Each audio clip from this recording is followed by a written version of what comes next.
Hi guys, welcome back to the channel. Today I've got 4 replays in the Eastern Alliance Entry Era 3 Tech Tree Heavy Tank, the T-80BV. Now if you do like the video, as always, don't forget to like and subscribe down below, as it really does help out the channel. And yes, the T-80BV, this is the Entry Era 3 vehicle for the brand new Soviet heavy line in the Eastern Alliance Tech Tree. And what's it like? Well, it's another Entry Era vehicle, and for me personally, it's another tank that is basically just to get past it kind of tank. I actually think this is probably one of the better looking Soviet vehicles that they've put in, because it looks amazing with all the ARA and stuff all over it. But it's not that great of a vehicle, and that's because, well, number one, it goes quickly. It goes at 77 kilometers an hour when it's stock, which is what you're going to see in this replay. This first replay is completely stock, by the way. And so it is a pretty damn mobile tank. But that goes for a lot of the Era 3 tanks in general. A lot of the Era 3 tanks are very mobile. It has 5 degrees of gun depression, which is very Soviet, so if you know how to play the Soviet vehicles, you'll know how to deal with the 5 degrees of gun depression of this vehicle. One of the pains of this vehicle is it gets set on fire all the time. It burns. It burns all the time, and it's deeply frustrating in that regard. But that's something that goes for quite a lot of the tech tree, to be honest. They like to burn, which is a bit of a problem. If an ATGM enters anywhere in the midsection of the tank, of the BV, it will pop your ammo rack. So you've got to be very, very careful of that as well. The big annoyance for me is the gun on this tank, and you are going to see that in this replay, especially. This gun loves to miss. Loves it. Absolutely loves it. If it can miss a shot, it is going to do it. It will go low, and it will do track damage only. Just like that. That's what this gun does. It is so deeply frustrating. Again, another shot on the 292 there that went extremely wide and did no damage whatsoever. That's what this gun does all the time. It is deeply frustrating. If you want to see most of my games in this vehicle, you can actually go back and watch the stream for the Soviet line, because I actually played quite a few games with this tank while it was stock. Didn't play as many games when it got it fully upgraded, however, because the stream was over by that point. But you will still get a representative view of this tank from that. And yeah, this gun is just, yeah, it really is really irritating to use. Because you'll be fully aimed, and you sit there going, why didn't that hit? It's got 0.28 accuracy, which is really pretty okay. You've got 1.93 second aim time, which means the gun aims in pretty quickly. You've got 0.62 accuracy during rotation, 2.11 accuracy during movement, which 2.11 accuracy during movement in Era 3 actually isn't very good at all. 0.62 accuracy during rotation is actually pretty good. And the 0.28 accuracy, again, isn't actually that good for Era 3, but it's still not horrific. You've got 6.13 second reload, which is 5.3k DPM, which is pretty good. But the thing is if it lets you do it. If it lets you do it, you're going to have a good time. But the gun, like I say, just decides, nah, you know what, I could hit that, but no, I'm not going to do it. Lol. And that's what it just does so often. It's pretty damn frustrating in that regard. It's just the gun. The gun is so annoying. DPM is pretty decent, though. The other thing is the armor. The armor is really hit and miss on this tank. Again, for the most part, it gets butchered in this era. If they hit your upper plate in the middle, they're likely to not pen it. But for the most part, a lot of the tanks with 600 to 700 pen will just go straight through you. And that is a lot of tanks in this era, which means that, yeah, your armor also suffers. Which means you get set on fire a lot as well, because people will pen you and set you on fire, which is also pain. But you do have that 77 kilometers an hour top speed, with a 28 kilometer an hour reverse speed, while stock, with the build that I have. The 1,100 horsepower engine means you've got a 25.15 horsepower per ton ratio, which means, again, you zip up to that top speed. It is a very mobile heavy tank, well, MBT. The class system doesn't really work in Era 3, because this is just an MBT. It's not even a heavy tank, you know? But anyway, it's a very mobile tank, which means you can flank and spank very, very easily in this vehicle, get this gun into a good position and use the DPM, if it lets you do it, because it does like to miss shots. Like I say, I'm not going to sugarcoat that. It's a very frustrating tank. I don't particularly enjoy it that much myself. I don't really think it's that good, and it is definitely a tank that you're probably thinking, well, you probably will be thinking when you're doing it, I've just got to get past it and get to the next tank. The T-80U after this tank is actually really fun, and I think it's a very good tank. This one is just a, I've got to get past it to get to the good stuff, right? You also have a 41 degrees a second turret rotation speed, which is a little bit slow, considering your 50 degrees a second hull rotation speed as well, which means your hull rotation speed is very, very quickly, and your turret does struggle to keep up with tanks at times, like you've just seen there, and it will lag behind sometimes, and you've just got to be mindful of that fact. So what do I run in terms of crew and equipment? Well, I run a very similar setup to what I've run across the line. I run Born Leader, Rapid Reload, Sixth Sense, Steady Aim, Snapshot, Run and Gun, Clutch Braking, Rapid Aim, and Track Mechanic. Track Mechanic to get the tracks back on as quickly as possible, especially in this era where a lot of DPMs can perma-track you if you don't run Track Mechanic. The Rapid Aim and Clutch Braking to make the track traverse and turret traverse as good as possible so that I can feel really nippy. All 3 gun perks, because like I say, this gun feels exceptionally derpy, and I really want to make the best of it. And then the advanced loader to make sure that you got the best DPM you can possibly get. The gun stabilizer, again, to get the accuracy during rotation and movement down as low as possible, so that this gun doesn't, or the aim circle doesn't bloom out as much. And then the traction system to be able to go at that 77 kilometers an hour while stock. So again, so that we can get up to a very, very fast top speed, because speed is of the essence in Era 3. And if you can go really fast and zip about, you can keep up with what is going off in the action. And also, it means you can relocate as well when you realise that, oh no, I've not really got much cover, I want to get away from this situation. You can zip about and get out. There's many ways to set up the vehicle. It's down to you and how you feel comfortable with playing the tank. But I finished that first game with the victory. Top of the team, 4 kills, 7.1k damage, 3k assistance, the first class with the 1670 base XP. A pretty damn nice game there for the T-80BV, which, yeah, when the gun... That was one of those games that was really irritating, and it was the epitome of this tank in that I could have had so much more. But for some reason, even though the accuracy of the gun is really good, it still loves missing. And it's just deeply frustrating in that regard when it's like that. And you're like, why, gun? Why do you do it? Why? But yeah, I just didn't have a great time with this tank. I didn't particularly enjoy playing it. I didn't enjoy grinding through it, and unlike, like I said, the T-80U, which comes after this, which was an absolute joy to play, I just did not enjoy it, even though it does look sick. I really do think this tank looks very, very nice to look at as a tank, right? It's one of those that you go, oh, look at the design of it, it looks pretty cool, but yeah. So this second replay, we are nearly upgraded, so we've got everything upgraded except for the gun. We've still got the stock gun in this configuration. And now, we've got a 43.79 degree a second turret rotation speed, so we go about 3 degrees a second faster on the turret rotation, or 2 degrees a second faster anyway. We've got 52 degrees a second hull rotation speed as well, which means we do turn way, well, 2 degrees a second quicker as well. Because of how fast this tank does turn on its hull, and the fact that your turret rotation, sorry, is actually pretty slow, you might actually be better to just not run clutch braking on this vehicle, and then run something else like Deadeye to increase your chance of doing module damage, or you could run Armour angling to reduce the amount of damage coming into your tank by 5%, so that, you know, you are going to get penned a pretty good amount, unless they hit your turret, because the turret is actually one of the strong points of this vehicle. That, yeah, if you get penned a good amount, it's nice to reduce the amount of damage actually coming in. Yeah, one of the strengths of this vehicle is its turret, and if you are in a position like you're seeing right here, on Severogorsk, you can actually be in a fairly strong position where they're going to struggle to actually pen you, because the turret front is very, very strong. It's the hull armor that just gets wrecked by a lot of the tanks that fire pretty high penetration rounds. So if you go hull down, that would be great, but at the same time, it's quite difficult to do in something like the T-80BV, because you do only have 5 degrees of gun depression, and that means there's very limited options for you to be able to go and get hull down and make the most of the actual turret armor and not have to expose your hull. But now we've got the top engine and stuff like that, we actually have a 28.58 horsepower per ton ratio, which means we actually go at 81 kilometers an hour, which is absolutely rapid. We do zip about. We've got a 35 kilometer an hour reverse speed as well, which is great as well.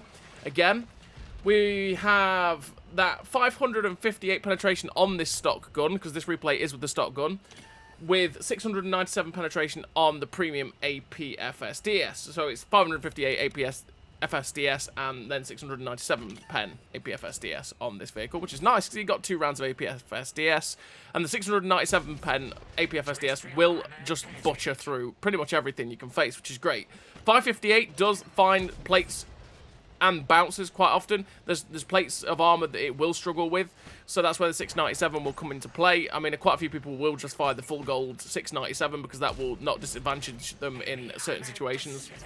And that's it, you got that 6.13 second reload, which if you boost with food is even better, which makes that 5.3k DPM, which is actually pretty nice for this T70, oh sorry, not T70, T80BV, there we go. You do have 1750 15 meters a second shell velocity on the standard APFSDS as well, by the way, with 1700 meters a second shell velocity on the premium APFSDS, which means that your shell velocity is actually pretty quick. It means that when they are at a decent range, you don't have to give it anywhere near as much lead as you would if, say, you had 12 or 1300 shell velocity.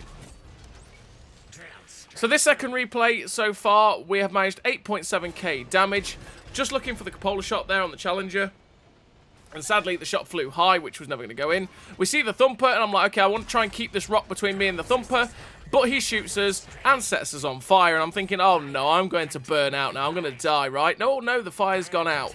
Yeah, if they shoot you on the left-hand side of your upper plate and the right-hand side of your upper plate, or through the drive wheels, they will set you on fire.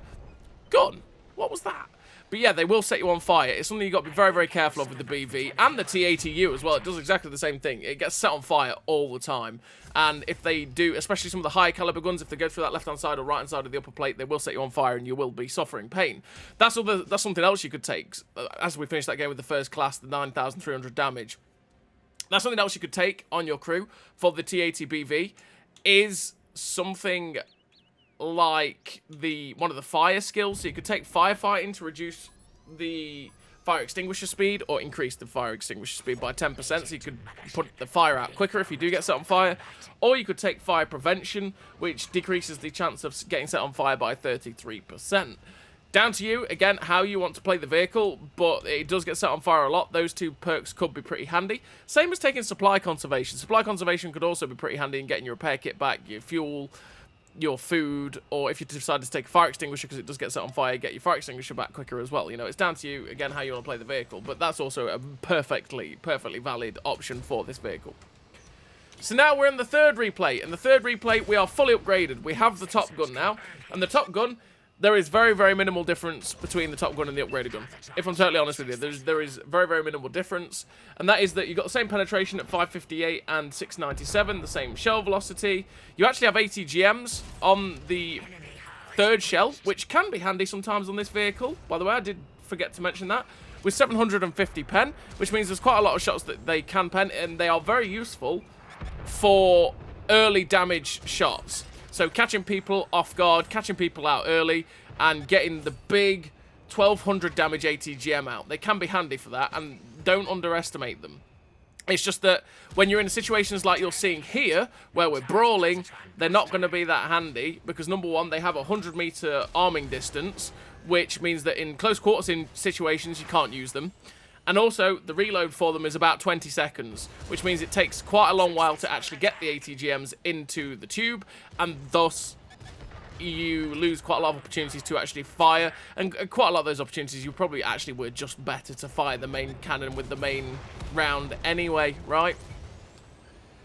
So as you can see, we're up to 2.6k damage, and we are in the middle of Siegfried Line. We're just watching what is going off. They've got quite a lot of people in the middle. We see there's the object 640 running through. We actually bounce the 640 off our upper plate because he hits us at an extreme angle. And we notice that our friend down here is fighting a Leopard and an MBT-70. So we turn around to come help him against this Leopard so that we can turn the 2v1 into a 2v2 and give a better opportunity to be able to win this engagement. Now, the 2A5 won't really struggle to pen us. The MBT-70, however, with 400 pen, will struggle to pen us. He's probably one of the only vehicles in the area that will actually truly struggle to penetrate this tank, which, yeah, is a sad time for the MBT. He's trying to run away because he's realised what's happening, so we get a shot in on the move, and we're just going to chase the MBT-70 now. It's like, no, sir, there is no running away for you. Get a shot into his back end, which tracked him in place, set him on fire, and he gets finished off by the K1. Well, actually, I think it was by the BU behind me, because the two MBT-70s got knocked out at the same time.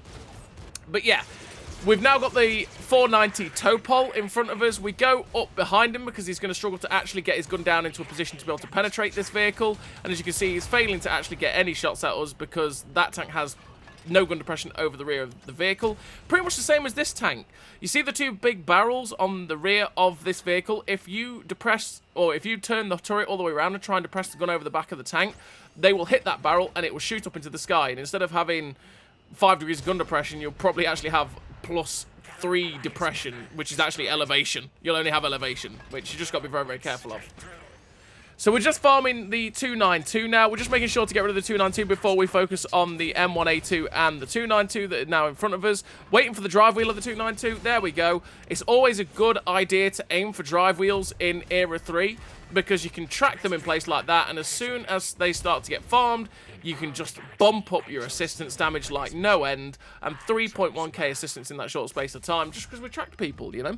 And finished that third game with the 1 kill, 9,095 damage, 3,100 assistance, the ace tank of the Confederate with the 1,726 base XP. A decent game, well, a pretty nice game in total for the T-80BV there.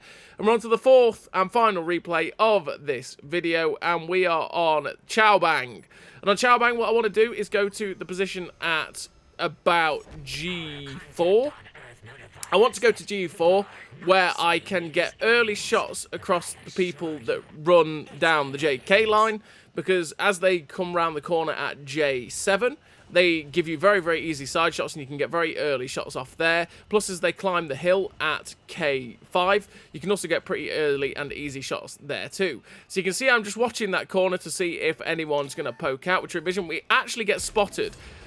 That made me hesitate. We actually got spotted, and I went, oh no, I can't see anything crossing there. What is actually looking at me? And just as we came out the sniper view, Sod's Law, the T4 ended up poking out. We've managed to get 2 shots off so far, which is good. Looking for another one into the T4, which we get him. And we take a shot from another T4 on the way back down. Now, this position is pretty awkward, as you can see, for me in the T-80BV, as we take another shot from a T4. And that's because the 5 degrees of gun depression is just not going to be good for that spot. We have to overexpose far too much to be able to actually get the damage we want. So instead, I decided, you know what, okay, instead of going around the hill at H2, I'm going to go around the other way and see if I can get into a position to get some cheeky shots at the guys that are camping in the river at J6. And as we come down, we end up finding an M1A2. It's like, hello, Mr. M1A2. He takes a big hit from someone else. Something fires HE at us, I think that was, from over there. So I get as close to the rock as possible, which should make it a little bit harder for whatever that was to get shots at us. And we're just going to keep the gun working to see if we can get any more into the M1A2. He ends up penning straight through us, though, which is sad times for us, and because he's got unspotted and I couldn't see him because of all the foliage, I decide, no, okay, you know what, I can't just stay there. He's just going to farm me, right? So we move into a better position where, again, we're playing the support tank, which is what this vehicle wants to do. We're playing support. We don't want to be the focus of people's attention. If we can get ourselves into good positions to be able to get early easy shots into people where they're not looking at us, that's what we want to do, because as soon as they start looking at us, most of them will just go straight through our armor. So you saw us shoot the BMP straight away because the BMP was an easy pen. With our 558, we were actually going to struggle possibly to go through the M1A1, which is exactly what happened. We get a nice shot there into the Leopard 2A5, and I decided, now I can't stay behind this pillar. This pillar is too dangerous for me to stay behind on this bridge because I'm getting shot from multiple angles. So I'm going to change it up where I can get a little bit more hull down over here, stay a bit better covered, and I'm only got one area where they can fire at me. Because again, there's no point staying in the position where it's easy farms for them, and when you're trying to get damage yourselves, you're having to overexpose and basically make it exceptionally awkward for you to be able to even keep getting damage. So we look for a shot at the M1A1, but sadly that shot misses on the side of his tank. Again, aim it in, go for that tracking shot. Sadly it doesn't track, but it does pen, so we'll take it. We're at 5.9k damage with 3.7k assist. And sadly, that Leclerc T4 ended up stopping. I thought he was going to keep driving backwards, but he ended up stopping, which meant we didn't actually get any damage on him. There's a 292 at the back. And where did that come on, gun? That shot looked like it should have flown true and hit the 292, but sadly it didn't go anywhere near. That one does, though. And the 550 damage that this tank has is quite nice for those kinds of rolls, where we're getting the 560, 570, 540, 550 rolls. It is pretty hard hitting for that in that regard, and it's definitely a nicer thing for the BV, and it's something that some of the other tanks might not have because they were a little bit lower in terms of the damage. But yeah, we managed to get up behind the M1A1, where we get a shot into the back of him and he gets shut down by the 292. There's only 2 tanks left. There is this Thumper here and a heavy tank at G8. So we get up behind the Thumper, keep trying to put the shots in, and bad timing really. We end up hitting our friend. We get behind the Thumper again. His gun depression is going to struggle over the back of this tank, and we're just hoping to get the kill. Can we squeak it? There we go. We squeaked the kill on the Thumper. 8.1k damage, 4.3k assist, 12k combined. Nice game, realistically, for the tank. And finish with the epic victory with the 1 kill, 8.1k damage, 4.3k assist, which is a first class with the Confederate medal. Pretty nice game again for the T-80BV. A tank that, for me, was a bit of a struggle just because the gun depression isn't that great. A lot of the tanks in this area do have pretty good gun depression. The gun handling lets you down ridiculously. It gets set on fire quite a lot. The only real pure strength is the fact that it's got pretty good DPM and it's got very good mobility as well. But a lot of tanks have that as well, right? But it's one of those tanks that you might just have to get past. So as always, everybody, thank you very much for watching. I'll see you next time.